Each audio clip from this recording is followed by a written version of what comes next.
Bendiciones para los que en este día sintonizan este medio. Le damos gracias a Dios porque podemos compartir su palabra y por esta oportunidad que me da de compartirla. Y les invito a orar. Amado Padre Celestial, te damos gracias por esta oportunidad. Oramos en el nombre poderoso de Jesús, que tu palabra hable a nuestras vidas, Señor. Y que esa palabra, Señor, con el propósito que tú la envías, Señor, pueda cumplirse en nuestras vidas, que nos lleve a cambiar, Señor, que nos lleve a transformar no solamente nuestras vidas, nuestras situaciones, sino también la de los otros, la de nuestra familia, la de nuestra ciudad, aún la de nuestra nación. En el poderoso nombre de Jesús, amén y amén. El título que le he dado a esta meditación es El poder de la intercesión ante un juicio inminente. El texto es Amós 7, del 1 al 9. Nosotros estamos escuchando noticias a nivel nacional e internacional que afectan a la tierra en general.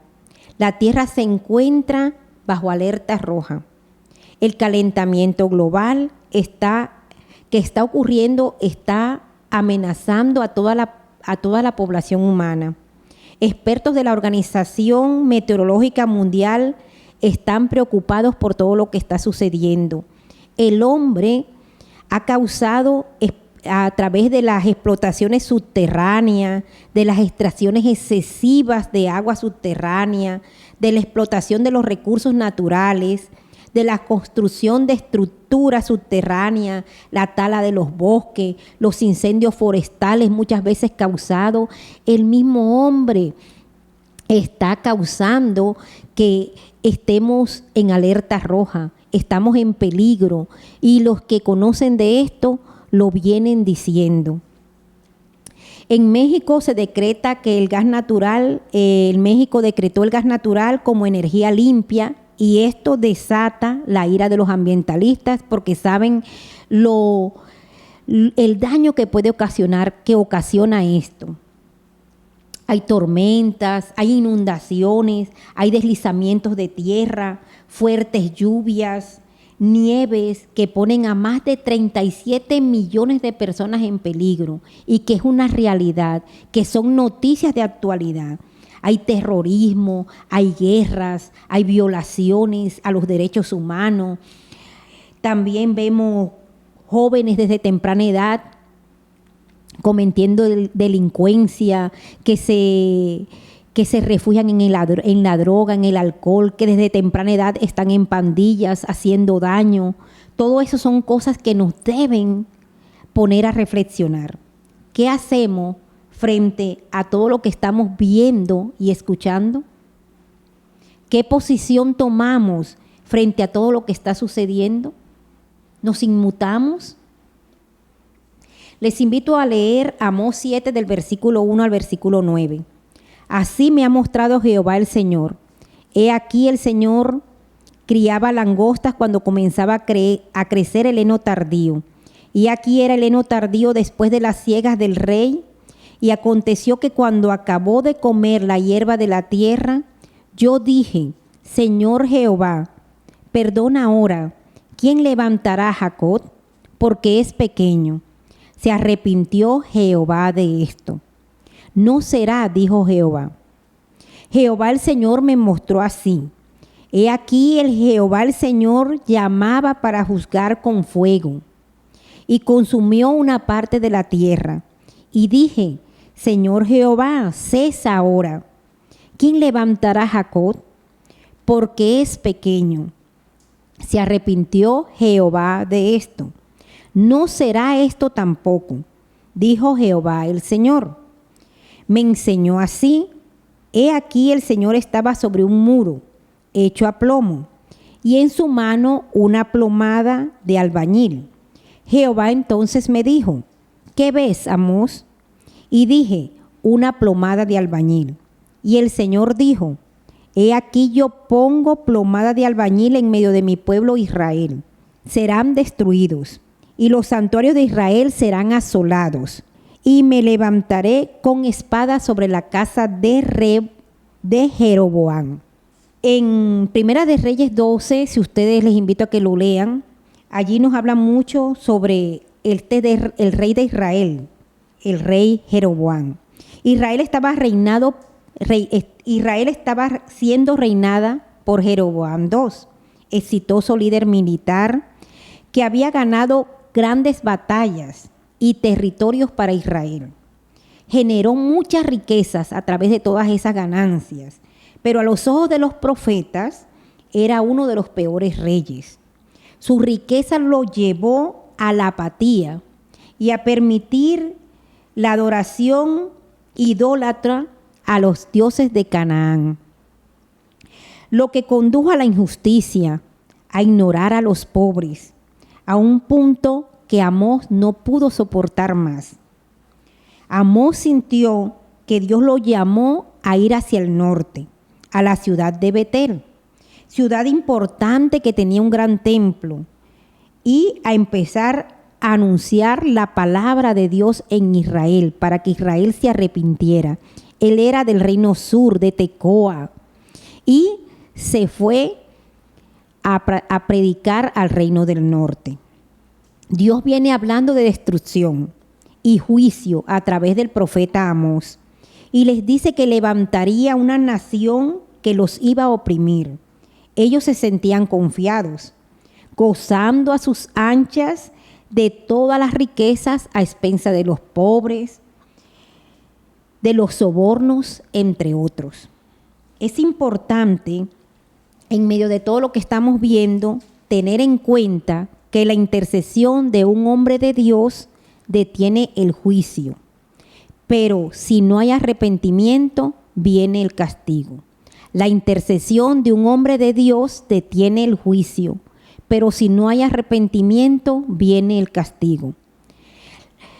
Como primer punto vemos la intercesión de un hombre de Dios que detiene el juicio.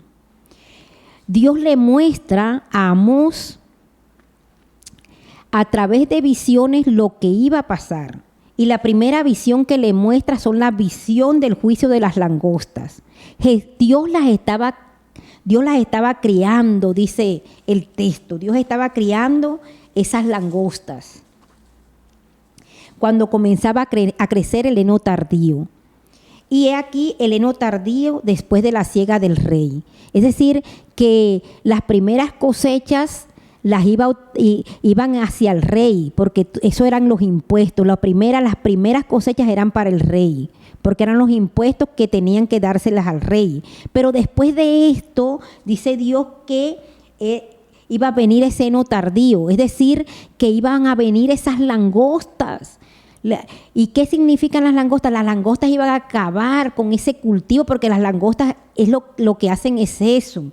Las langostas terminan con los cultivos, lo dañan todo, lo consumen todo, dejan todo en la miseria, en la ruina. Ustedes se imaginan, el rey iba a tener, él sí iba a tener sus cosechas, pero los demás, el pueblo, la gente pobre padeciendo. Esto Amós le produjo tanto dolor, que comenzó a interceder por el pueblo y a pedir misericordia por el pueblo ante Dios. Señor, cese ese juicio, que no venga. Y comienza a interceder, porque Dios, así como Dios es un Dios de misericordia, Dios también vio ese clamor de Amós, cómo le dolía lo que iba a hacer. Señor, no nos vayas a destruir, no nos vayas a destruir, Señor. Y ese clamor llegó ante los oídos de Dios y detuvo ese juicio. Y ahora viene otra segunda visión, que la vemos desde el versículo 4 al versículo 6, y esta vez es una visión con fuego. Usted sabe el fuego, ¿qué hace el fuego? El fuego también trae juicio. El fuego trae también acaba todo. El fuego daña. El fuego el fuego también arrasa. Y venía otro fuego. Venía otro juicio de fuego para la nación. Eso es lo que estaba viendo Amós, pero también ante ese juicio también lo mueve a misericordia, a decirle al Señor que tuviera misericordia, que detuviera ese juicio. Por eso la intercesión de un hombre de Dios detiene el juicio por su misericordia. A Amós le dolía en su corazón lo que estaba sucediendo, lo que le iba a pasar a su nación. Le estaba doliendo en su corazón e intercedió por ellos. No se dice cuánto tiempo pasó de una visión a otra, pero lo más seguro, lo más probable, no solamente Amós intercedía, sino que también era un hombre que pregonaba su palabra, que pregonaba la palabra de Dios. Ante estos juicios que nosotros estamos viendo, ante todo lo que está aconteciendo y que las noticias nos los están mostrando, ¿qué estamos haciendo? Estamos siendo conmovidos a misericordia por lo que está pasando, por lo que le pasa a la gente a nuestro alrededor, por lo que le pasa a nuestra ciudad, por esos calentamientos que estamos pasando, por esos fenómenos del niño que es una realidad. Pasamos de un COVID y también todo esto afectado y son juicios del Señor, pero que también nos llama a ser compasivo, a interceder, porque es algo que está pasando, que estamos viviendo.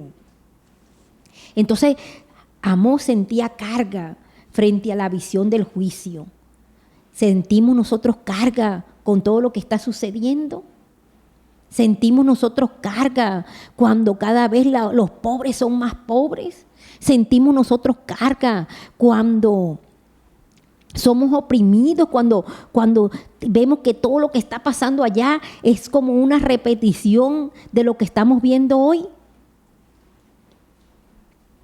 Ahora, hay un segundo punto, y es que la falta de arrepentimiento trae castigo. Ya esa intercesión de Amós no había llevado al pueblo de Israel a arrepentirse. Ellos estaban acomodados, estaban con la conciencia cauterizada, pero ahora hay una nueva visión que Dios le da a Amós, y es la visión de la plomada, que lo vemos desde el versículo 7 al versículo 9, el inminente juicio de Dios. El inminente juicio de Dios. Una plomada es un cordel, es una medida que se utiliza para ver la verticalidad de una pared, es decir, si estaba recta. Pero cuando la pared no estaba recta era porque se iba a desmoronar, iba a caerse. Así estaba mostrando, o así estaba midiendo Dios a Israel con su plomada para ver la rectitud de Israel. Pero no pasó esa prueba. Israel no se había arrepentido. Había un juicio inminente para Israel. Y hoy la plomada es esa palabra de Dios para ti y para mí en la vida nuestra. Dios nos mide a través de su palabra, si estamos rectos o no. Estaba midiendo al pueblo de Israel, pero no habían pasado. Era un juicio inminente que le venía. El juicio de Dios es inminente cuando no hay arrepentimiento. Dios es justo, pero como es justo, también castiga el pecado si no hay arrepentimiento. Entonces, en este juicio, ese juicio es inevitable. El juicio era inevitable para ellos. Dios se había cansado porque venía desde el capítulo 1 viene hablando de todo esto. Ellos no se habían arrepentido. De continuo iban en su maldad y en su maldad y en su maldad, pero no se arrepentían. Entonces, como conclusión, ante unos líderes que no aceptan la palabra de Dios, nosotros tenemos la oportunidad de mejorar. Ellos no aceptaban esa palabra de Dios. Cuando vieron a Amós, el sacerdote Amasías lo denunció ante el rey, que todas esas profecías iban en contra del rey. Y el rey y Amasías le dijeron a Amós que tenía que irse, que se fuera a predicar a otra ciudad. Y como iglesia estamos llamados a predicar, a pregonar la palabra de Dios, pero también a tener misericordia. Y no importa lo que otros nos digan, no debemos cansarnos. Estamos llamados a a pregonar, a predicar la palabra de Dios, y más en estos tiempos donde la maldad se multiplica, pero la gracia de Dios sobreabunda. El mismo patrón de comportamiento estamos viéndolo hoy. Como cristiano, ¿cuál debe ser nuestra posición? ¿Qué estamos llamados a hacer? La intercesión de un hombre de Dios detiene el juicio, pero si no hay arrepentimiento, viene el castigo. Que Dios nos ayude, que Dios use nuestras vidas para que seamos de bendición para nuestra familia, para nuestra ciudad, para nuestra nación, para donde estemos. Dios les bendiga.